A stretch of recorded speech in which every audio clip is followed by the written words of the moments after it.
Channel, Reverend Dr. J.W. Morrison, Theologist, New South Wales, Australia. I want to speak on the subject age and how there's no time to be messed around by people that aren't going to play a proper role in your relationship. I always come back to the sinful nature being an undermining factor in success in life. If you don't understand how potent, how cunning, how scheming, how deliberately and willfully destructive our sinful nature is against us, you are going to have things happen in life that you should have seen coming, but were unable to predict. The sinful nature undermines our vision. We can think we're seeing clearly. We can think we're on the right path, but if the sinful nature that lives within us, the evil nature, is filtering through our senses and decisions and perceptions, we can be completely on the wrong path. As time ticks by, as the sand in the hourglass diminishes, it leaves us in a situation where we're going to, at one point or another, be very seriously and grievously confronted with ourselves, our decisions, how we've navigated life, what life has given and taken from us, what we've lost, what we have, and where we are. And this can be confronting and humiliating for all the masses. The sinful nature daily, 24/7, works away at people to undermine the blessings of life, to take away the people that they love, to take away the health that they have, to contribute to the destruction of their body, to undo the peace and serenity of the mind, to bring about disease and a loss of mental health, and to disrupt the basic staples of a good and happy life. The masses do not know about their sinful nature.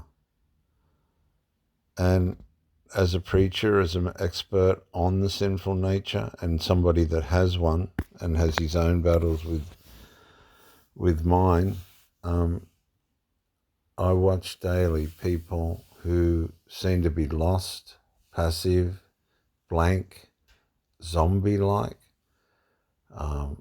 aimless, without vision, without power, on substances, medicated, some for the wrong reasons.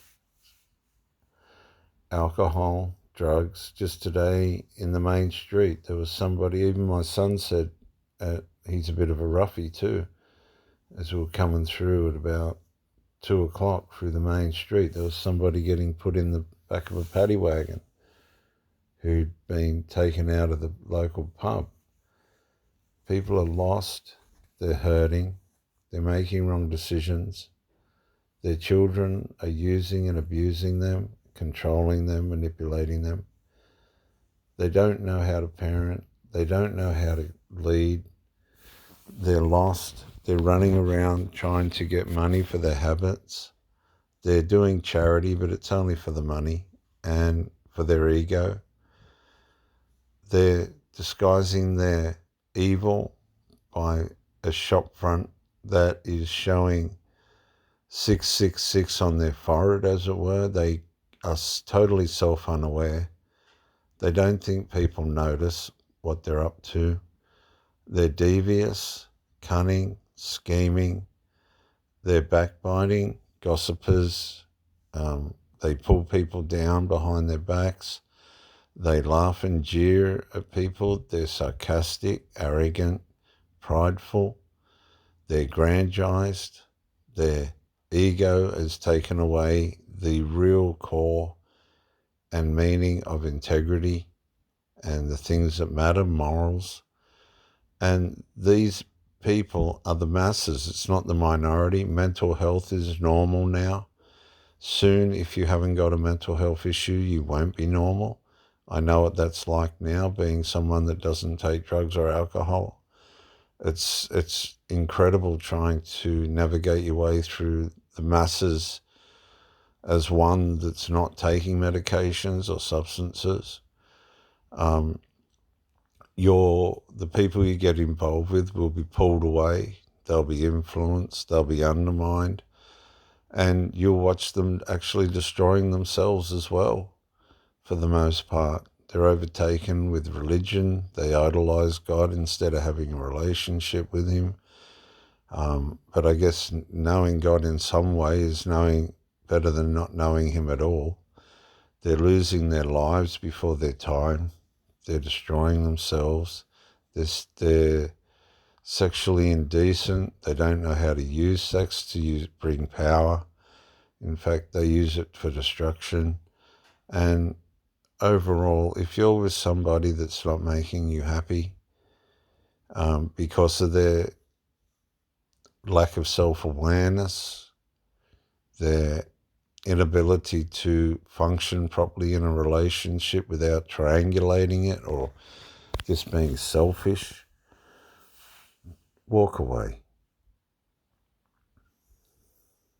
Walk away. Life's hard enough navigating ourselves as well as we can without having to put up with people that are just in derision. They're in delusion. They've got disease. They've got their mind starting to fail. Their body's starting to fail. Their finances have been wasted. They have nothing to show for themselves. They have no excuses. They're perpetual victims. That allows them to come at. See, be careful, because perpetual victims will come into your life as a victim, and then when they wreck everything and you tell them to go because you just can't navigate a relationship with them, they go out a victim as well, which glorifies their martyrdom.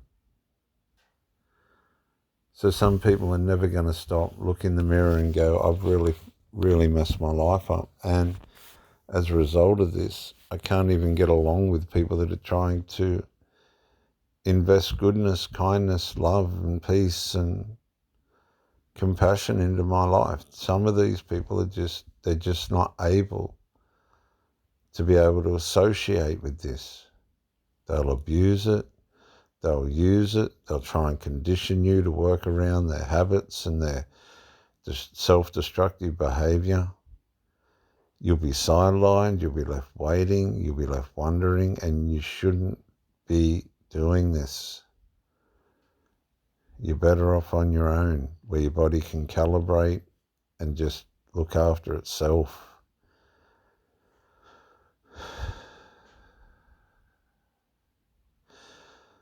I've come up with this, and it's very, very true. Single mothers are never on their own. They've always got their children to fall back on, who interfere with everything they do and siphon all the goodness out of them anyway. But there's no such thing as a single mother.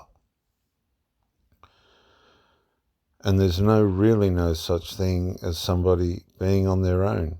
I know that sounds very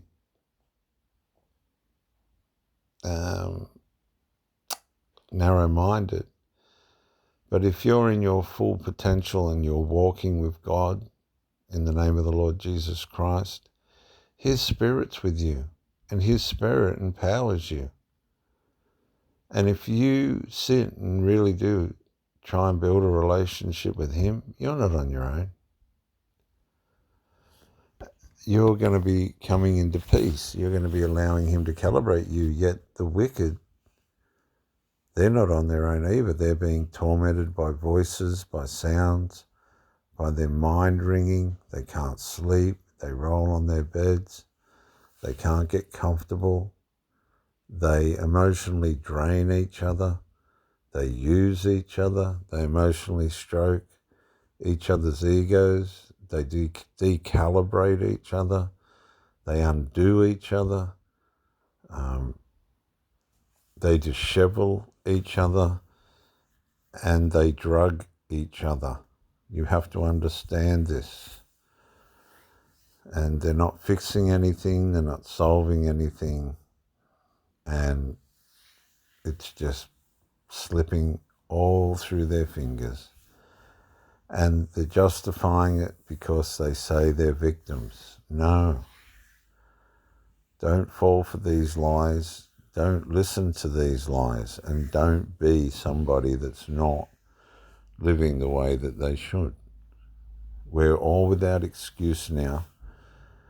There's no reason for you to be sitting there and saying, well, this happened to me. No. Put the drugs down, put the alcohol down, put the nicotine down, turn your life around with what you have left.